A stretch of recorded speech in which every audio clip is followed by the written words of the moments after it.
Field poppy, or poppy, Papaver royas, is found throughout almost all of Europe, where it is known mainly as a lovely field weed with red flowers.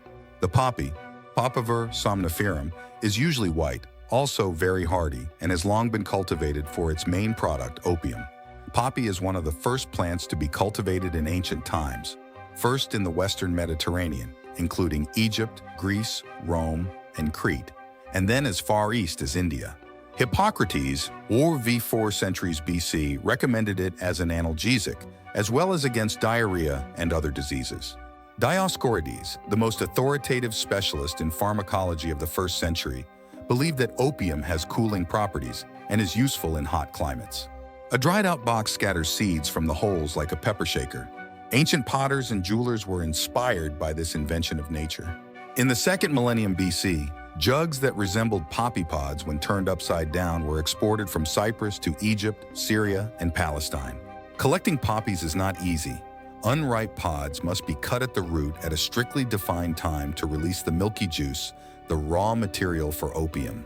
The use of opium produces a feeling of euphoria that has been known since antiquity, as has the need for larger and larger doses to produce the effects, and the substance's ability to cause addiction in those who use it.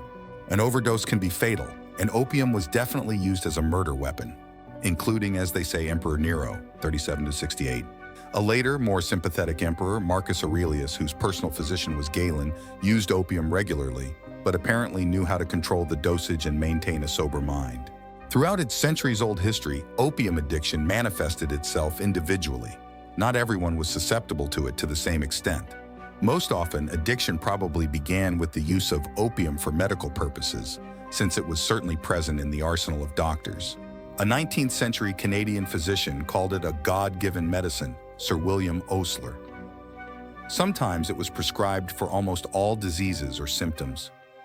Opium and lies was sarcastically recommended by Osler himself for the treatment of advanced tuberculosis. The alchemist and medical reformer of the 16th century, Paracelsus, rejected many of the medical traditions of old, but continued to prescribe opium as one of his main medicines. He introduced the term laudanum, although the standard recipe for this drug would be the recipe of the father of clinical medicine, the Englishman Thomas Sydenham, created in the 17th century. A mixture of opium with red wine and spices, saffron, cloves, and cinnamon. Sydenham was such an ardent supporter of opium that he was nicknamed the opiophile. In the 16th, 19th centuries, many patent remedies, including Dover's powder, Godfrey's syrup, and Duffy's elixir, contained opium and usually alcohol. These drugs were considered cures for all diseases and were also used to calm a child or calm frayed nerves. Uncontrolled sales, which continued until the end of the 19th century, made them an important source of income for pharmacists and charlatans. India and Turkey were the main suppliers of opium. In Europe, as a rule, Turkish opium was used. But in India, the opium poppy was also widely cultivated for local consumption, and then increasingly for export to China, where the demand for opium for recreational purposes began to grow from the 18th century. The British authorities had some concerns about the ethics of exporting opium to China, since it was known to cause drug addiction. The Chinese authorities in the 19th century took legislative measures against its import and use. Meanwhile, the juice of the opium poppy was studied by chemists. The most potent alkaloid is morphine, named after the Greek god of sleep, Morpheus. Morphine was isolated in 1804 and became commercially available a couple of decades later. In 1832, codeine appeared, which remains the most commonly used opium derivative to this day. These discoveries made it possible for pharmaceutical companies to sell purer forms of drugs.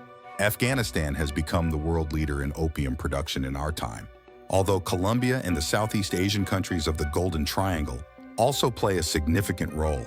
Morphine and codeine are still widely used in medicine, but the line between good and evil is still thin.